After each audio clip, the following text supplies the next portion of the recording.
गाडीचा फोटो काढ.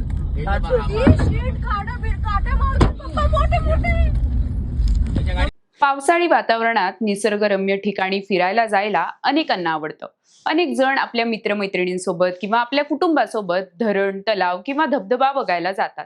पावसाळ्यात नाशिक जिल्ह्यातील निसर्गरम्य पर्यटन स्थळे सर्वांनाच आकर्षित करतात.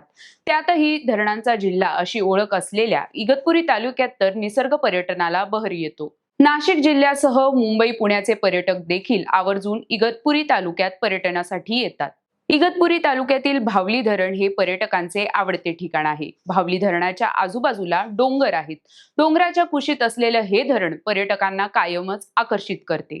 रविवारी एक कुटुंब भावली धरण पाहण्यासाठी गेले होते. मात्र या कुटुंबासोबत जे घडलं त्यामुळे परिसरात खळबळ उडाली.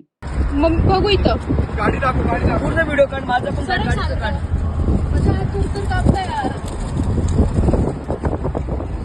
मागची काच पण तोडली त्यांनी. भावली धरण परिसरात नेमकं काय घडलं हे या व्हिडिओच्या माध्यमातून जाणून घेऊयात. नमस्कार, मी प्रियांका कुलकर्णी. आपण पाहत आहात लोकसत्ता लाईव्ह. भावली धरण आणि धबधबा परिसरात नाशिकमधील भागवत कुटुंबीय त्यांच्या 4 चाकी गाडीने रविवारी फिरण्यासाठी गेले होते. तिथे एका टोळक्याने भागवत कुटुंबातील महिलेची छेड काढली. संबंधित महिलेने आणि तिच्या पतीने जाब विचारल्यानंतर टोळक्याने भागवत कुटुंबावर हल्ला केला. टोळक्याबरोबर वाद झाल्यानंतर भागवत कुटुंबाने तेथून निघून जाण्याचं ठरवलं. त्यानंतर टोळक्याने भागवत कुटुंबाच्या गाडीचा सुमारे 20 किलोमीटर पर्यंत पाठलाग करून गाडीवर हल्ला केला. याचा फोटो काढ, याचा पण याच्या गाडीचा फोटो काढ. याच्या गाडीचा फोटो काढ.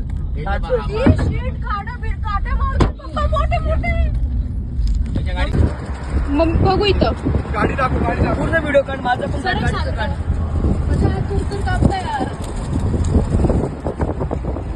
मागची काच पण तोडली त्यांनी. भागवत कुटुंब नाशिकमध्ये पोहोचल्यावर त्यांनी अंबड पोलीस ठाणे गाठून तक्रार दिली. त्यानंतर पोलिसांनी गुन्हा दाखल केला. काय घटना झाली तुमच्याबरोबर? आम्ही इथे काल फिरायला आलो होतो. माझे दीर वगैरे, त्यांची फॅमिली 8 जण त्यांच्या गाडीमध्ये आलो होतो.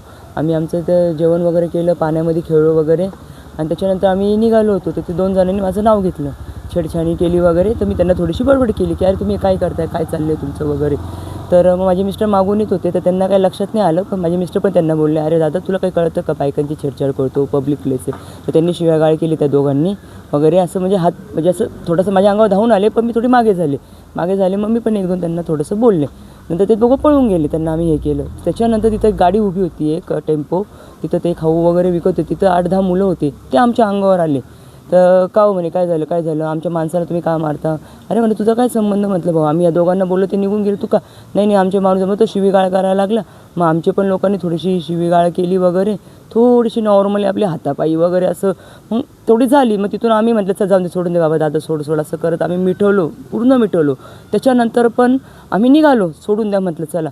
त्याच्यानंतर आम्ही पुढे आल्यानंतर त्यांनी व्हाईट बलेनोमध्ये पुढे येऊन आम्हाला क्रॉस करून आमच्या गाडीच्या काचा फोडायला जे चालू केलं तर पूर्ण 20 किलोमीटरपर्यंत आमच्या मागे आलेले, पूर्ण रॉड घेऊन पूर्ण मारलेले. आमची गाडी पूर्ण संपवलेली आहे. मुलं इतके अजून पण हे आमचे पूर्ण म्हणजे कोण त्रास दिलेला आहे काय. पण याच्यामध्ये एक चांगलं झालं, पोलिसांनी आम्हाला सगळ्यांनी खूप सहकार्य केलं. आम्ही मग अंबड पोलीस स्टेशन गाठलं. तिथं ते आम्हाला नार्वेकर साहेब त्यांनी आम्हाला सहकार्य केलं. आपले इथले इगतपुरीचे बळक साहेब आहे त्यांनी सहकार्य केलं. आणि आपल्या त्या मॅडम आहे SP विमल मॅडम, त्यांनी पण खूप सहकार्य केलेले.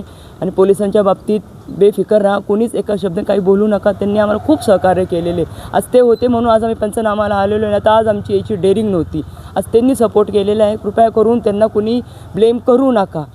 तर ते टोल नाक्यापाशी जेव्हा त्यांनी आमचं गाडीचं स्विच ऑफ केला, एका मुलांनी काचा तर फुटलेल्या होत्या, तर तिथं त्या मिस्टरांची अशी गच्ची वगैरे धरली. त्याच्यात त्यांची 2 तोळ्याची चेन पडली का हुसकवली ते आम्हाला नाही कळालं, पण ती हरवली. आणि त्याच्या आधी माझ्या जावेचा एक मोबाईल होता 1.5 लाखाचा, तो सुद्धा तिथं पडलेला आहे. लोकेशन दाखवते पण मोबाईल सापडत नाही आहे आम्हाला अजून पण त्यांचा.